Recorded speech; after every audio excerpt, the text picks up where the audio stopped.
하나님 말씀 이사야서에서 함께 보겠습니다. 37장 30절부터 32절까지입니다.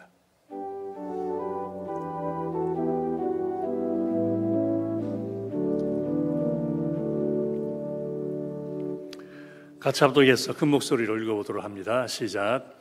왕이여, 이것이 왕에게 징조가 되리니 금년에는 스스로 난 것을 먹을 것이요 제2년에는 또 거기서 난 것을 먹을 것이요 제3년에는 심고 거두며 포도나무를 심고 그 열매를 먹을 것이니이다.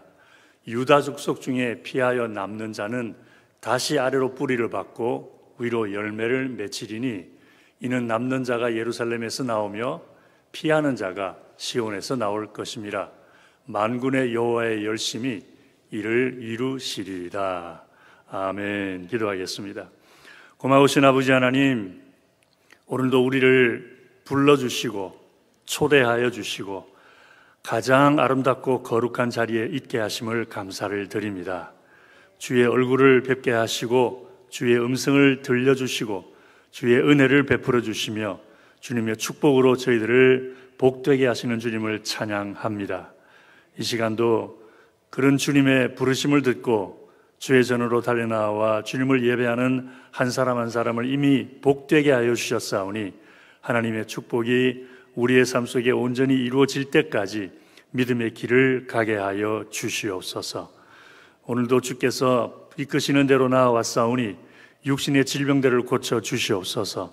머리부터 발끝까지 아픈 모든 부분들을 나사렛 예수의 이름으로 치유하여 주옵시고 외양간에서 나온 송아지같이 뛰어 놀게 하여 주시옵소서. 삶의 여러 가지 많은 문제들로 인하여 무거운 마음으로 가지고 온 분들 기억하여 주옵시고 하늘의 평강으로 충만하게 채워 주옵시며 모든 것을 합력하여 복이 되게 하시는 주님을 믿는 믿음이 견고해지고 회복되게 하여 주셔서 믿음 안에서 하나님의 영광을 속히 보도록 아버지께서 역사하여 주시옵소서. 말씀을 듣는 저들의 마음을 성령으로 인도하여 주옵시고 깨닫는 마음이 있게 하시며 믿음이 회복되게 하시고 하나님 안에 있는 소망으로 풍성케 되게 하여 주시옵소서. 간절히 바라오며 예수님 이름으로 기도하옵나이다. 아멘. 할렐루야. 좋은 아침입니다. 옆 사람과 활짝 웃으며 큰 목소리로 인사합니다. 좋은 아침입니다. 오랜만에 저희 교회의 특징들 한번 둘러보고 말씀 보도록 하겠습니다. 우리 교회 표 다 같이 이제는 외우시죠, 그죠? 모든 사람들이 성경 말씀으로 변화되어 하나님 섬기는 것을 인생 최고의 기쁨으로 여기는 삶을 살도록 돕는다. 우리 서로 도우십시다. 그래서 더 예배 열심히 드리고 더 열심히 찬양하고 더 열심히 기도하고 섬기는 공동체가 되기를 주의 이름으로 부탁을 드립니다. 우리 교회 표가 뭐죠? 미래 크리스찬 리더를 훈련한다 입니다. 크리스찬 리더는 어떤 사람입니까? 6가지. 첫째, 하나님을 사랑하는 사람. 두 번째, 하나님의 사랑을 실천하는 사람. 세 번째, 하나님의 뜻을 이루어드리는 사람. 네 번째, 하나님의 성품을 닮아가는 사람. 다섯 번째, 기도하는 사람. 여섯 번째, 성경 보는 사람. 우리 성서교회 성도님들은 6가지를 위해서 늘 수고하고 노력하고 애쓰게 되기를 바랍니다. 예수 믿는 걸 한마디로 뭐라 그런다 그랬죠? 예수 믿는 거 딱 한마디로 간단하게 하나님의 기쁨을 위해 사는 삶이라고 그랬습니다. 누가 뭐라 그러든 말든 사람들이 알아주든 못 알아주든 오해를 하든 이해를 하든 칭찬을 하든 비난을 하든 하나님의 기쁨만을 위해 살아가는 것이 예수 믿는 삶이라고 그랬습니다. 조금 더 쉬운 거 하나만 더 물어보고 짚어보고 넘어가겠습니다. 지난주에 말씀 나눈 내용입니다. 좋은 믿음은 어떤 믿음입니까? 이웃들에게 신앙적인, 영적인 감동과 도전을 주는 삶이라고 그랬죠. 기억나시죠? 기억 안 나셔요? 그럼 지난주 설교 한 번 더 할까요? 나중에 기회 되면 또 한 번 더 함께 깊이 있게 나누도록 하겠습니다.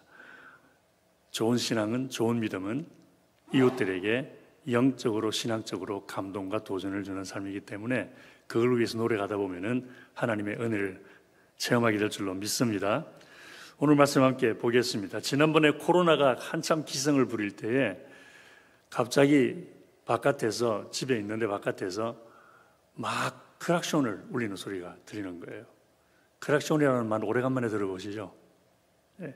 저도 크락션이 어렸을 때부터 들었기 때문에 그냥 빵빵거리는 걸 크락션이라고 알고 있어서 이게 빵빵거리는 게 크락션이구나 그랬었는데, 말씀 준비하면서 좀 살펴보았습니다. 이 크락션이라는 말이 도대체 무슨 의미인가 그랬더니, 옛날에 자동차 빵빵거리는 그 기계를 만드는 경적이라 그러죠. 경적을 만드는 회사 중에 제일 잘 만드는 회사가 크락션이라는 회사였답니다. 그래서 크락션이 회사 이름이래요. 근데 그게 그냥 지루왁스처럼, 지루왁스 그러면 복사하는 것처럼 지루왁스가 회사 이름이잖아요.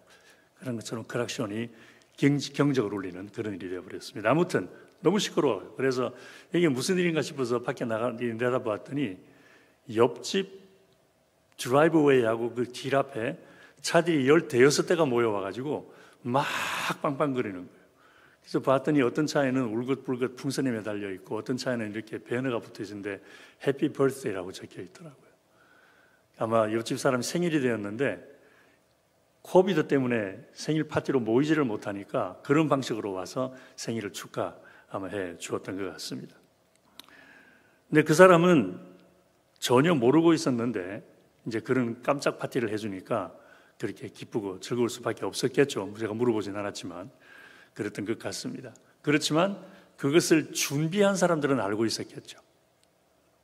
그렇게 가서 우리 저 사람 이렇게라도 축하해 주자 그러면서 서로 전화를 하고 연락을 하고, 그래서 몇 날 몇 시에 그 집 앞으로 모여라 뭐 이렇게 한 그런 사람들은 다 알고 있었겠지만 정작 본인만큼은 모르고 있었던 거겠죠.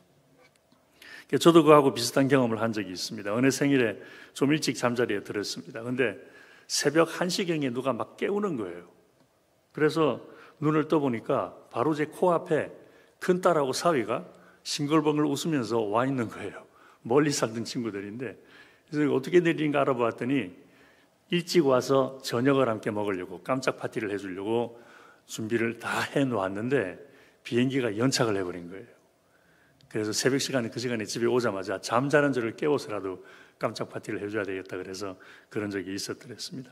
알고 봤더니 제 아내도 알고 있었고 작은 딸도 알고 있었고 자기들은 다 알고 있었는데 너무 잠은 모르고 있었죠. 그래서 저에게는 깜짝 놀라는 일이었지만 다른 사람들에게는 미리 다 계획을 해왔던 일이니까 전혀 깜짝 놀라운 일이 될 수가 없었지만 저에게는 이제 저는 그렇게 느껴졌던 것이죠. 때때로 하나님이 하시는 일이 그런 것 같습니다. 하나님이 하시는 일을 보면 그 일이 이루어질 때까지는 하나님께서 그 일을 하고 계신다는 것을 전혀 알 수 없는, 그 어떤 조짐도 없고 그 어떤 증거도 없는데 어느 순간 일이 딱 지나고 나니까 하나님이 역사하셨구나라고 겨우 알게 되는 그런 일들이 있는 것 같습니다. 오늘 본문에서 그런 것을 보게 되는데, 본문에 나오는 왕은 히스기야 왕입니다. 본문이 너무 길어서 중요한 부분만 읽었습니다마는, 이 히스기야 왕은 이스라엘이 남왕국, 북왕국으로 나뉘어져 있을 때에 남왕국의 13번째 왕이었습니다. 근데 히스기야 왕으로 있을 때에 그 당시 그 중동에 아수르라고 하는 나라가 최강대국으로 부상을 하기 시작을 합니다. 그러면서 이제 여기저기 다니면서 주변에 있는 나라들을 다 장악을 하게 되는데 남왕국 유다까지 쳐들어오게 됩니다. 그러면서 히스기야 왕에게 항복할 것을 이제 요구를 하는데, 특별히 이스라엘 주변의 다른 나라들도 각각 자기들이 섬기는 신을 믿고 아수르 군대와 싸우려고 했다가 다 망해버리고 말았으니까 너희들도 일찌감치 항복해라. 너희들이 섬기는 여호와라고 하는 그 신도 우리 아수르 군대를 감당하지는 못할 테니까 일찌감치 항복하라는 그런 모욕적인 말까지 서슴없이 합니다. 그리고는 히스기야에게 편지를 보내어서 빨리 항복하지 않으면 다 전멸시켜버리겠다라고 협박을 합니다. 그랬더니 히스기야 왕은 아수르 왕이 보낸 산헤립이라고 하는 왕이었는데, 이 산헤립 왕이 보낸 편지를 들고 어디로 갔을까요? 하나님의 전으로 달려갑니다. 그리고 하나님 사람한테 편지를 펼쳐놓고, 산헤립이 이렇게 여호와 하나님을 모욕하는 말을 하면서 우리를 위협하는데 주님이 좀 물리쳐 주셔서 이 온 땅에 여호와만이 참신이라는 것을 보여주시옵소서. 이렇게 기도를 합니다. 여러분, 지난 금요일 저녁에도 제가 말씀을 드렸는데 하나님께 기도할 때에 목적이 무엇인가를 분명히 하고 기도하면 하나님이 더 기뻐하시리라 믿습니다. 일반적으로 기도한다 그러면 나의 필요 때문에, 주님 내 필요를 채워주세요, 나 때문에 나의 이익을 위해서 기도를 응답해달라고 하는 경우가 거의 대부분인데, 히스기야 왕은 나의 유익이기도 하지만 나라가 살아야 되고 백성들이 구원을 받아야 되기도 하겠지만, 그러나 그보다 더 여호와 하나님이 참 신이라는 것을 온 천하가 알 수 있도록 저들을 무찔러 주시고 우리를 구원해 주시옵소서. 이렇게 기도를 하고 있습니다. 하나님, 우리 성도님들 하나님께 한번 이렇게 기도하면 어떨까요? 주님, 우리 아들, 딸 잘 되게 해주셔서 여호와 하나님이 참 신이심을 보여주시옵소서. 주님, 내 병 좀 고쳐주셔서 여호와 하나님은 오늘도 믿는 자들의 육신을 고치시는 분이심을 나타내 보이시옵소서. 주님의 영광을 나타내 보이시옵소서. 하나님의 영광이 우리의 모든 기도의 궁극적인 목적이 되고 이유가 되는 그런 기도, 그것을 히스기야 왕은 드렸던 것입니다. 그랬더니 하나님께서 히스기야의 기도를 들으십니다. 할렐루야. 그리고 선지자 이사야를 시켜서 심부름을 시키십니다. 너 히스기야에게 가서 이런 말을 해라 라고 말씀을 시키는데, 그 내용이 오늘 읽은 본문입니다.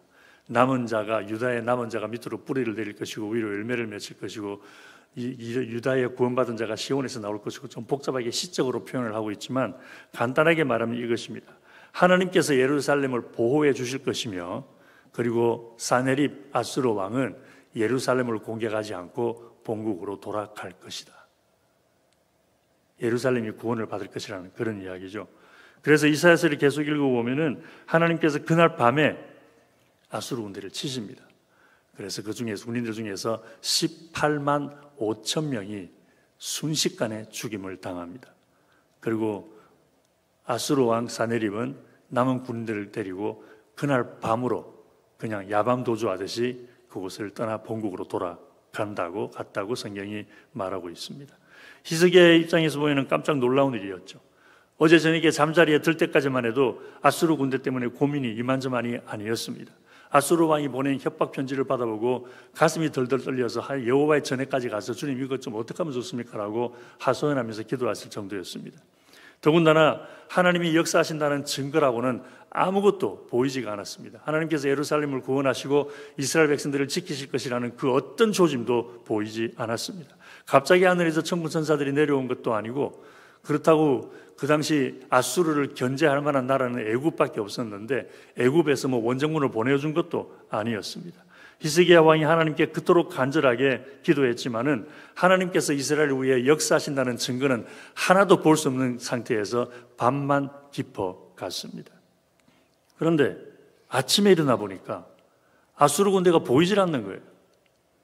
새까맣게 예루살렘 맞은편에 진을 치고 있던 아수르 군대가 텅 비어버리고 빈 들판만 남아 있습니다. 어떤 일인가 싶어서 알아봤더니 하나님께서 그렇게 역사하셨다라는 거예요. 그리고 드디어 깨닫습니다. 하나님이 이루셨구나. 할렐루야. 하나님이 역사하셨구나. 어느 군대가 아수르 군대를 하룻밤만에 도망가도록 할 수 있겠는가? 하나님이 아니고서는 그럴 수가 없다. 그러면서 드디어 하나님의 역사하심을 깨닫게 되었던 것입니다. 이렇게 하나님의 역사가 이루어지기 전까지는 하나님이 그 일을 위해 역사하신다는 것을 전혀 알지 못하는 일들이 성경에 많이 나와 있습니다. 그 중에 하나가 출애굽 사건이었죠. 하나님은 이스라엘 민족을 애굽에서 인도해 내시는 바로 그때까지 하나님은 이스라엘 민족을 애굽에서 인도해 내실 것이다라고 말할 수 있는 아무런 증거가 없었던 거죠. 아브라함에게 가나안 땅을 그 후손들에게 약속해 주겠다고 하신 지가 400년이 지났습니다. 400년이 지나는 동안 하나님께서 이스라엘 민족을 애굽에서 이끌어내실 것 같다라고 생각이라도 할 만한 일이 하나도 없었습니다. 그러니까 자유 백성으로 살아도 애굽을 떠나간다는 것은 절대 쉬운 일이 아닌데, 노예로 생활을 하면서 애굽을 떠나간다라고 하는 것은 불가능한 일이었습니다. 더군다나 400년이 지나는 동안 하나님께서 그들을 위해 역사하신다는 그 어떤 증거도 없었고, 오히려 증거가 있다면 이스라엘 민족은 앞으로 영원토록 애굽 땅에서 노예로 살아갈 수밖에 없다라고 말할 수 있는 증거밖에 없었습니다. 그런데 어느 날 갑자기 모세가 나타납니다. 그러고서는 여호와 하나님께서 너희들을 구원하라고 나를 보냈다라고 놀라운 발언을 합니다. 이스라엘 백성들의 입장에서는 깜짝 놀라운 일이었죠. 하나님께서 아브라함에게 그런 약속을 하셨다라는 것을 구전을 통해서 입에서 입으로 조상들로부터 들은 이야기가 있어서 알고는 있었죠. 그러나 하나님께서 그들을 구원하기 위하여 지도자를 보내실 것을 지금 준비하고 있다라는 것에 대해서는 아무도 아는 사람이 없었습니다. 생각도 못했습니다. 더군다나 그 사람이 모세일 거라고는 더더구나 상상할 수 없는 일이었습니다. 40년 전에 살인자로 누명받아서 광야로 도망가고 난 다음에 죽었는지 살았는지도 모르는 모세가 어느 날 갑자기 이스라엘 민족을 애굽에서 구원할 지도자가 되어서 돌아올 것이라고 누가 생각이나 하고 누가 상상이나 하고 그 증거가 어디에 있었겠습니까? 그런데 어느 날 갑자기 하나님께서 모세를 불러 세우셔서 보내셨던 거죠. 무슨 말이냐면은 그들에게 보이지는 않았지만 하나님은 아브라함에게 역사하신 일을 이루시기 위하여 꾸준히 일을 하고 계셨다라는 것입니다. 그런데 이런 모습은 다니엘의 삶에서도 볼 수 있습니다. 다니엘은 바벨론이 이스라엘 민족을 치고 난 다음에 포로로 끌어갔던 사람들 중에 한 사람이었죠. 젊은 청년이었는데 한참 동안 바벨론에 있으면서 하나님의 은혜로 바벨론 왕 다음으로 높은 지위를 얻게 됩니다. 정치적인 지위를 얻게 되죠. 그래서 바벨론 왕이 다니엘에게 자기 인장 반지를 꺼내주면서 네 마음대로 결정해라. 꼭 나에게 필요한 것만 얘기하고 나머지는 네가 알아서 해라. 나라의 국정을 다 맡길 만큼 다니엘은 높은 지위에 올랐습니다. 그래서 일을 하고 있었는데 한 번은 선지자 예레미야가 쓴 글을 읽게 됩니다. 선지자 예레미야는 이스라엘 민족이 망하기 전에 마지막으로 활동했던 선지자였죠. 근데 그 선지자가 예레미야가 글을 남겼는데 그게 우리가 가지고 있는 예레미야서죠. 근데 그 예레미야를 읽던 중에 깜짝 놀라는 것을 발견을 합니다. 이스라엘이 망하고 난 다음에 70년이 되면은 하나님께서 예루살렘을 다시 회복시켜 주실 것이라는 말씀이 예레미야서에 기록이 되어 있는 것을 처음으로 보게 됩니다. 깜짝 놀라서 지금 그럼 우리 예루살렘이 망한 지 얼마나 되었지라고 계산을 해보니까 70년이 다 되어 가는 거예요. 그래서 이러고 있을 때가 아니구나, 기도해야 되겠구나 싶어서 하나님 앞에 회개하고 금식하면서 하나님의 약속하신 것을 이루어 달라는 기도를 드리기 시작을 합니다. 여기서 한번 생각해 보십시다. 다니엘이 하나님이 예루살렘을 회복하실 때가 다 되어 간다라는 것을 예레미야의 글을 읽고 비로소 알게 되었다라는 것은 무엇을 말해주는 것입니까?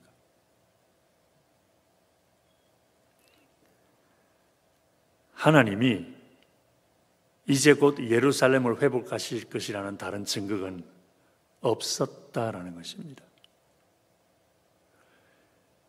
하나님께서 말씀하신 대로 예루살렘을 회복할 날짜가 다가오고 있는데, 그리고 그날이 얼마 안 남았는데, 그렇게 하나님께서 예루살렘을 회복하실 것이라고 말할 수 있고 느낄 수 있고 짐작할 수 있고 할 수 있는 그런 아무런 증거나 조짐이 없었다라는 것입니다. 겨우 하나님이 역사하실 때가 되었구나라고 할 수 있었던 것이 예레미야가 쓴 책에 내어 있는 내용밖에 없었어요. 하나님의 말씀밖에 없었어요. 그 외에는 그 어떤 증거도 어떤 조짐도 없었어요. 이것을 보니 하나님이 이제 곧 역사하실 것 같다라고 말할 수 있고, 저것을 보니 이제 곧 하나님이 이루실 것 같다라고 할 수 있는 게 아무것도 없었다라는 것입니다. 그런데 하나님은 역사를 하셨습니다. 그래서 때때로 일이 이루어지기 전에는 하나님께서 그 일을 위해 역사하신다는 것을 볼 수 있는 증거가 없는 경우도 있다라는 것이죠. 그리고 그것을 가장 잘 보여주는 또 다른 유명한 성경 이야기가 있습니다. 예수님의 부활 사건입니다. 십자가에 못 박혀 돌아가시기 전에 여러 차례 당신의 죽음과 부활에 대해서 말씀을 하셨습니다. 그리고 예수님은 말씀하신 대로 돌아가셨습니다. 그런데 제자들이 보기에 예수님이 부활하실 것 같지가 않아요. 아무리 살펴보아도 예수님이 부활하시겠구나라고 말할 만한 증거가 하나도 없어요. 어쩌면 제자들은 예수님이 돌아가시자마자 바로 부활하실 것을 기대했었는지도 모르겠습니다. 그냥 숨을 딱 거두시자마자 그냥 몇 분 안에, 길어봐야 그냥 몇 시간 안에 부활하시겠거니 생각했을지는 모르겠습니다. 최소한 예수님의 시신을 무덤에 안치하기 전에는 부활하시겠지라고 생각했을지도 모르겠습니다. 그러면서 혹시라도 예수님이 숨을 그러고 몰아쉬면서 깨어나시려나, 혹시 손가락이라도 움직이지 않을까, 그러면서 예수님이 부활하실 것이라는 것을 알 수 있는 그 어떤 조그마한 조짐이라도 발견하려고 눈을 부릅뜨고 살펴보았는지도 모르겠습니다. 하지만 예수님은 무덤 문이 닫힐 때까지, 그리고 바리새인들이 거기에 인장을 찍을 때까지 부활하지 않으십니다. 만약에 예수님의 부활에 대한 조짐이 조금이라도 보였다면, 그렇다면 어쩌면 예수님의 제자들은 그토록 모멸차게 예수님을 배반하지 않았을 수도 있었을 것입니다. 예수님이 부활할 것이라는 것에 대한 조그만큼의 증거라도 있었다면, 그렇다면 신랄 같은 희망이라도 걸어 보았을지도 모르겠습니다. 그렇지만 예수님 부활에 대한 그 어떤 조짐도, 그 어떤 증거도 없어서 결국은 빈 마음을 떨쳐버리면서 떠나가 버리고 맙니다. 근데 놀랍게도 예수님은 부활하십니다.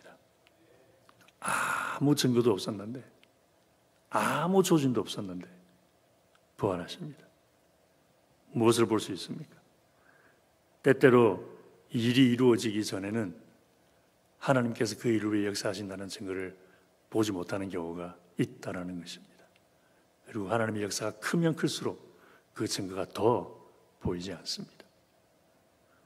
그래서 그런 하나님의 역사의 특징을 잘 알고 있었던 사도 바울은 이런 말을 했죠. 너희 속에 착한 일을 시작하신 이가 그리스도 예수의 날까지 이루실 것이다. 그리고 나는 그것을 확신한다. 할렐루야. 여기서 착한 일이라고 하는 말은 도덕적으로 선한 일을 가리키는 것이 아닙니다. 착한 일을 영어로 good work라고 그렇게 표현을 했는데, 이 말은 하나님이 보시기에 아름답고 거룩한 일을 가리킵니다. 하나님께서 너희들 속에 시작하신 이 아름답고 거룩한 일을 이루실 때까지 주님이 역사하실 것이다. 그리고 그것을 나는 확신한다 라는 말을 했던 것이죠. 그래서 하나님은 우리를 거룩하게 해주시고, 할렐루야, 우리 예수 믿는 사람들이 누리는 복이 세 가지가 있다고 말씀드렸죠. 첫 번째가 무슨 복입니까? 하나님께 영광 돌려드리는 복입니다. 믿기를 주의 이름으로 축원합니다.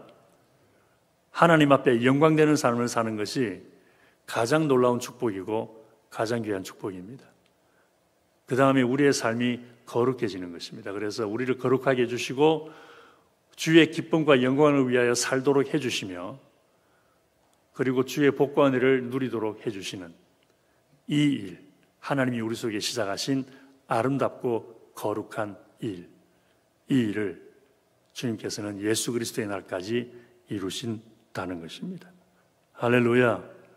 문제는 때때로 그런 하나님의 역사가 이루어지기 전까지는 하나님께서 그렇게 역사하신다는 것을 알 수 있는 증거가 보이지 않는다라는 것입니다.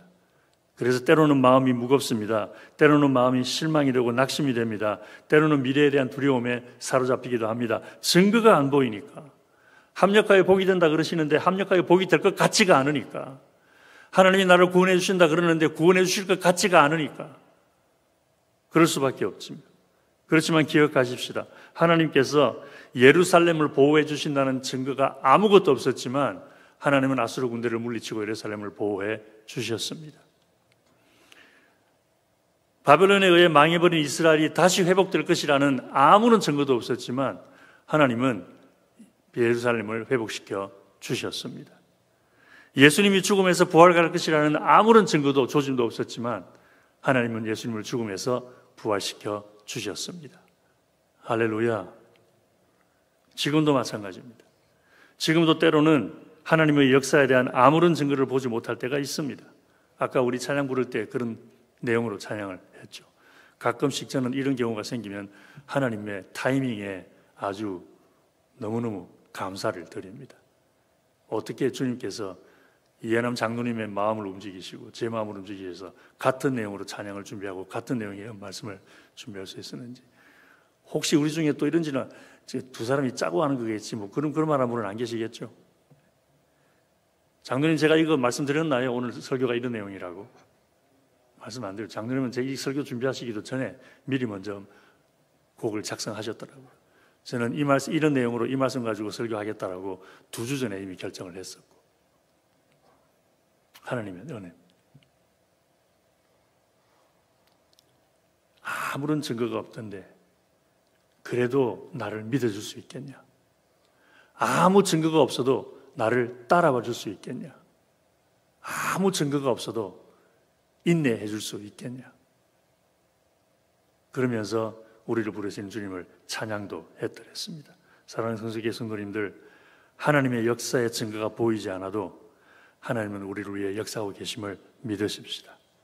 그래서 하나님께서 우리 안에 시작하신 이 거룩하고 아름다운 뜻을 이루시는 그날에 우리가 하나님 앞에 영광 돌려드리는 삶을 살게 되고 우리의 삶이 거룩해져서 이웃들에게 믿음의 감동과 도전을 주는 일이 일어나게 되고 그리고 우리의 삶 속에 하나님이 약속하신 축복이 이루어지는 것을 보는 그날에 하나님은 역시 말씀하시는 대로 역사하시는구나라고 주님을 찬양하며 감사할 수 있는 복된 날을 보게 되기를 주의 이름으로 축원합니다.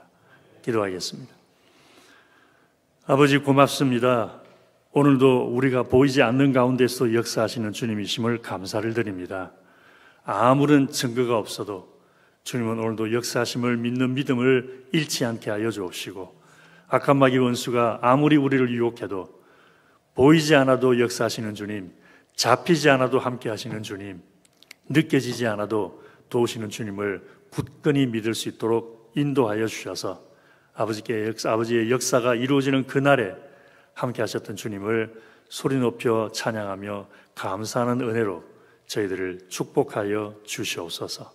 간절히 바라오며 예수님 이름으로 기도하옵나이다. 아멘.